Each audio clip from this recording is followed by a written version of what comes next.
I think the major failing for this funeral, I mean, you don't have to be an Ashanti to admire what happened there. I'm a Fanti, my mom is Eve, but you cannot take away the culture, the history, the tradition, the authority of the Ashanti kingdom. It's untouchable. It compares to none, it compares to none. And it's beautiful. And say this week, it seems. If you, and I'm not criticizing the kingdom, I'm just criticizing the media. If you watch other funerals, and I have to bring in Queen Elizabeth's funeral, right? Or on any channel, you had royal commentators who understood the nitty-gritties of the funeral. Omukita trumpets way, it is symbolic. This is what it means. When you watch that funeral from Westminster Abbey, it is education from the beginning to the end. What we haven't done really well in Ghana is to specialize, specialize. There should be people who have authority over things like this. It doesn't have to necessarily be an Ashanti. Historians. Now, why we failed was that we have royal historians in this country. We have people who understand the tradition. They understand what happened. So what we could have done as media houses was to rope them in, because that's what happened with Queen Elizabeth. ITV had it, BBC had it, Sky had it, CNN, they all had it. It was education. And yes, Obi can say, oh, TikTok. No, because the stories were too many, and at some point you didn't know which one to believe. It's in going forward, and I think this wasn't the main funeral, right? Yeah, no. This is not the main. You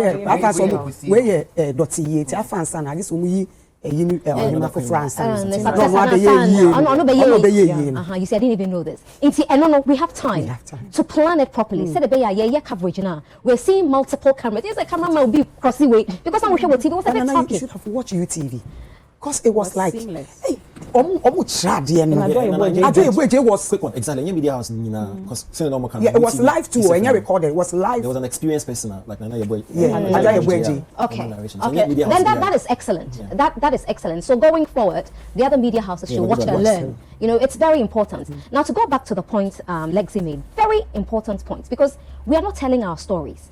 And I don't know how. And I know when we're talking about national film dialogue, how do we compete with Hollywood, Bollywood, when we are telling the same stories as they are telling? You cannot teach anybody how to be romantic. But the Ashanti story, the Ghana story, the Fanti, the Ever story, they are authentic stories. I mean, it is shocking that till date, no one has done anything on Yasantwa. No, if the story is compelling and if it's compelling and exciting, you don't need to go and look for the money. Netflix will put the money in. They will produce it and call it a Netflix original. They will adopt it. Yet it was also be a free America. And now baby, Ababe Yasantwa movie. And now say Confanoche. Or the gentleman who brought Coco, Fernando Pro. Fernando Pro. No, they buy. Somebody will come and do the story and will sit back and criticize the story. But I loved what happened there. And you have to give so much credit to what does it credit to the Ashanti Kingdom? Because it was what sort of find a way to reconcile tradition and modernity, because you wouldn't expect certain things to be on TV because they were sacred, but they allowed it. They allowed it because they want to tell their to show their dominance, to show how powerful they are. And to teach you now in Santinia. It's nice. And also, what even made it very beautiful, and it speaks to the wisdom of His Royal Majesty the King, is the way every celebration in the kingdom unites Ghana. Because people came from all walks of life, from Volta, from North, from everywhere. And so it also speaks to the unity of this country and the immense power the Ashanti King wields. And we cannot, I mean, I've seen people on social media sometimes try to say, Asante, sit down. Sit somewhere. He's the Ashanti King. There is not like that in Africa. He's the most powerful king in Africa. And we have to respect it. And the reverence the Ashantis and this celebration gave to the royal stool, because it's not even the man, it's the stool.